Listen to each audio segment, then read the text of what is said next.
расскажите, вот на ваш взгляд, последние там принятые законы к чему приведут? Это, ну, соответственно, особый статус юго-восточных областей, да, и люстрация прежде всего. Ну, насчет люстрации, это понятно, что это обыкновенная езда по ушам наивному доверчивому электорату, поскольку с самого начала было очевидно, что никаких формальных критериев надлежащей люстрации прописать невозможно в принципе.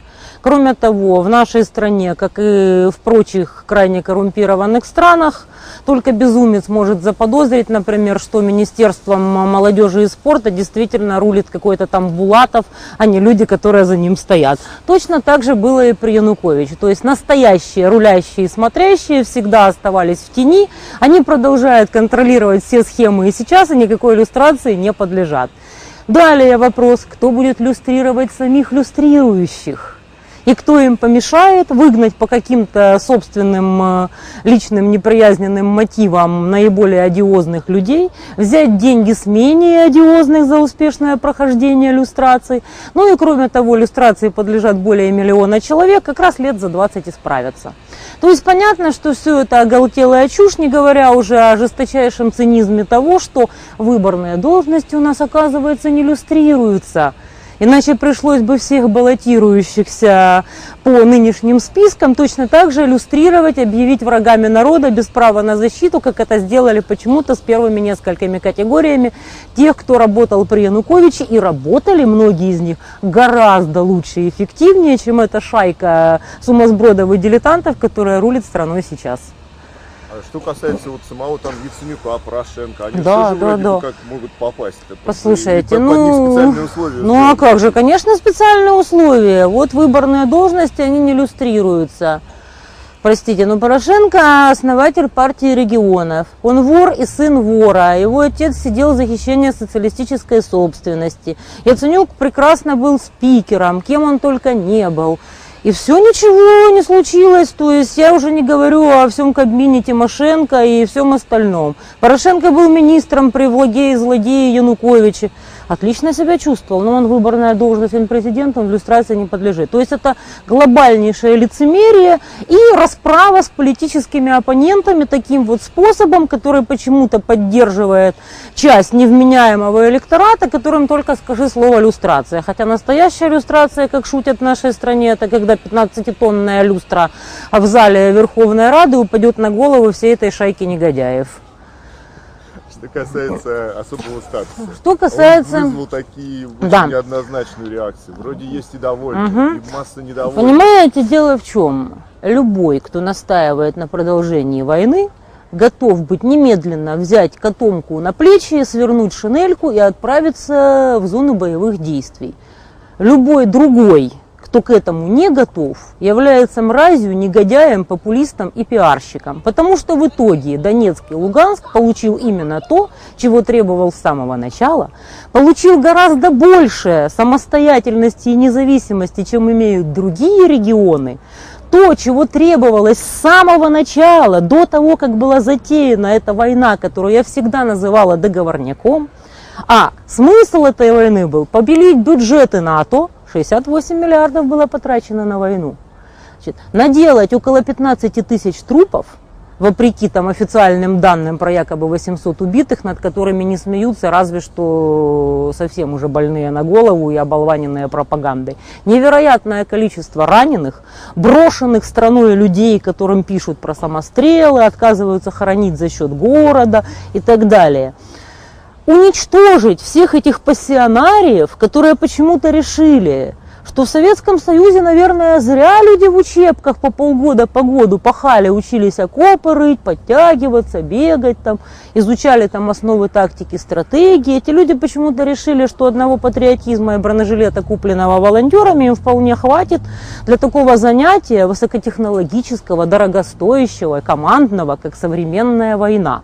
То есть всех этих людей уничтожили в котлах, в которые их специально загнали, потому что профессиональные военные, которые прекрасно понимали, что их загоняют в котлы на уничтожение и перемолку на фарш, как раз таки повыводили своих солдат. Так их теперь судят их сажают, их выпускают только под совершенно безумные залоги. То есть то, что это договорняк, было понятно. Как можно требовать от Европы и Америки каких-то санкций в адрес России, если мы никаких санкций не объявили, военного положения у нас нету, а фабрика Петра Порошенко в Липецке продолжает успешно выпускать конфетки и ими торговать.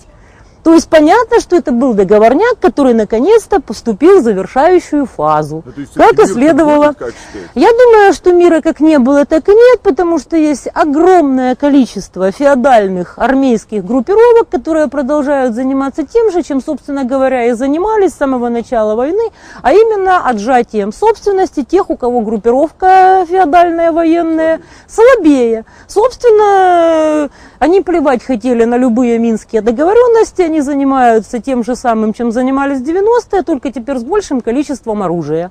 Вот и все. И вдобавок получили зону экстерриториальности, в которой творится все, что не попадя, и туда нормальному человеку попадать, мягко говоря, опасно. Мы получили невероятное количество беженцев, которые уже оккупировали все крупные города, потому что выжить им уже никак. Уже в Киеве по экспоненте возросло количество всяких гоп-стопов, ограблений и всего остального, особенно в бедных районах. Это у меня еще район более-менее благополучный, тут нечего делать маргиналам. Вот. А вот всякие Борщаговки, Отрадные, ДВРЗ, Троещины и так далее уже просто напрямую жалуются, что нету прохода от маргинальных беженцев, которым просто некак больше прокормиться, кроме как заниматься гоп-стопами. Вот и все, и это только начало. А сколько их в Харькове, это же уму непостижимо. Вот и все, чего мы добились. То есть люди ради того, чтобы украсть эти 68 миллиардов, которые были потрачены на эту безумную войну, которую априори нельзя было выиграть, это было понятно любому, даже такому дилетанту в военных делах, как я, потому что у нас нет никакой армии, ей нет куда взяться, потому что 23 года ее только и делали, что разграбляли людей, никого не учил. Они, достоверно зная, что эту войну выиграть нельзя, накрутили пассионарных людей псевдопатриотическими лозунгами, натравили друг на друга укропов с колорадами, украли деньги на эту войну, разорили массу патриотических людей, которые сами не могли воевать, но зато жертвовали средства на АТО. Большинство этих средств было банально разграблено и до солдат не дошло. И все, чего мы добились, это сдали Восток. Понятное дело, что теперь есть куча недовольных, которые не понимают, а ради чего это все было, ради такой кучи трупов, ради разоренного народа, ради толп беженцев. Но те политиканы, которые сейчас апеллируют не к тому, что эту войну вообще не надо было затевать, потому что она была проигрышна изначально, а к тому, что какой Порошенко негодяй, сволочь и предатель, я же говорю, должны быть сами готовы взять котомочку и отправиться в зону АТО. Но они этого не делают, они будут продолжать ездить по ушам электорату и на этом, на популизме, выборы, идти к власти. Вот и все. А вот эти всякие истории с американной то ли какой-то, то там Семенченко едет, рассказывает, что встречался в Пентагоне со всеми, потом Пентагон говорит, блин, вы знаете, я обладаю довольно-таки буйной фантазией, но я не могу себе представить, чтобы кто-то в Пентагоне встретился с каким-то жалким аферистом, которого раскрутили всякие мародеры и шакалы типа Коломойского с Филатовым и Корбаном совершенно понятными целями. Я не могу себе представить, чтобы кто-то всерьез воспринимал всю эту шайку мародеров, дилетантов и людоедов, которые рвутся сейчас к власти. Некое противостояние Яценюк-Порошенко вот в последнее время становится заметно. Ну не договорились они. Истории тоже, они не договорились. У нас, по постам, к сожалению, у нас в стране никто не умеет ни с кем договариваться, начиная от соседей по подъезду и заканчивая высшими должностными лицами. Они не смогли поделить то ли места в списке, то ли какой-то еще ресурс, то ли не договорились, кто больше, кто меньше деребанит. И поэтому в довольно странных конфигурациях разбежались по предвыборным спискам. Юлию Тимошенко в последний момент кинула довольно серьезная группа и организовала отдельный список. И ей пришлось пиариться на летчице, которая сейчас находится в России. И совершенно непонятно, каким образом ЦВК ее зарегистрирует в качестве кандидата. Это последний шанс Тимошенко, но наш народ сердобольный, глядишь, за летчицу и проголосует.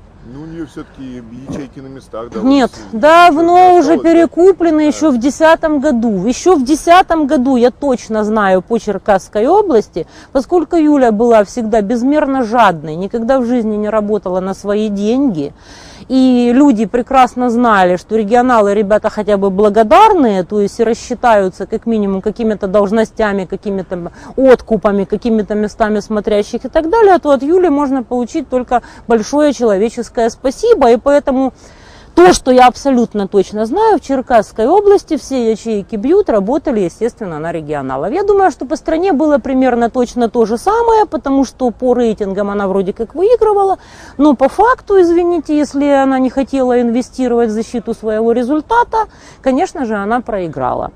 Поэтому сейчас будет то же самое, потому что у нее вообще ничего нет. Она всегда работала на чужом институциональном ресурсе. Ее институции всегда делала или Паша Лазаренко, или кто-нибудь еще, а она просто пользовалась готовой. Я просто ее помню в незапамятные времена, когда она еще была жалкой барыгой, и видела ее в СИЗО в 95 году в Запорожье. И она была совершенно не похожа на будущего выдающегося политика. Ну, чудеса творят политтехнологи. Ну, в конечном итоге, сколько она не врала народу, в конечном итоге она потеряла товарный вид, доверие электората. Ей теперь только поют песню группы «Ленинград» «Ехай известно куда». А вот какой-нибудь Яценюка Порошенко возможно? А если вдруг какая-нибудь фракция возникнет в Верховной Раде в новой, да, антипрезидентская? Честно говоря, мне кажется, что всю эту публику с началом зимних холодов тупо перевешивают по фонарям. Потому что они вообще не способны ни к какому управлению страной как таковому. Им даже в голову не приходит, что в государственную инфраструктуру надо что-то инвестировать, а не только воровать. Им не приходит в голову даже такая элементарная мысль, которую прекрасно понимали регионалы. Лохторат, который ты стрижешь, надо как минимум держать на грани физического выживания, потому что перемрут и стричь будет некого. А эти вообще ничего не делают для того, чтобы народ хотя бы пережил зиму физически. Они развалили все, что только могли. Доллар они уронили, заработав по несколько миллиардов, кубив с Яценюком, кто там еще непонятно. Гонтарева, насколько говорят знающие люди, еще менее профессионально, еще и вдобавок истеричка. Ну, в принципе, у нас весь Кабмин такой, и Булатов это только вишенка на тортике. Вот и все. То есть в итоге Майдан допрыгался по наводки Левочкина, который всего лишь хотел решить свои частно-политические вопросы, но вместо того, чтобы наши олигархи решали вопросы, как положено в дворцовых переворотах, просто пристрелив там Януковича, там, организовав там вертолетную аварию, там, отравив его, еще там что-нибудь, ну мало ли что с человеком может случиться, упал с пенька, шею свернул.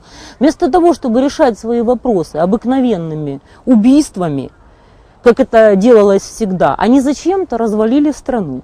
Я им с первого дня говорила, что вы допрыгаетесь по наводке Левочкина до развала страны, до потери Крыма, до интервенции, до полного краха экономики и приведете к власти вместо банальных клептоманов, хотя бы с бытовыми навыками государственного менеджмента, людоедов-мародеров, которые вообще не имеют понятия о государственном управлении. Собственно говоря, все так и получилось.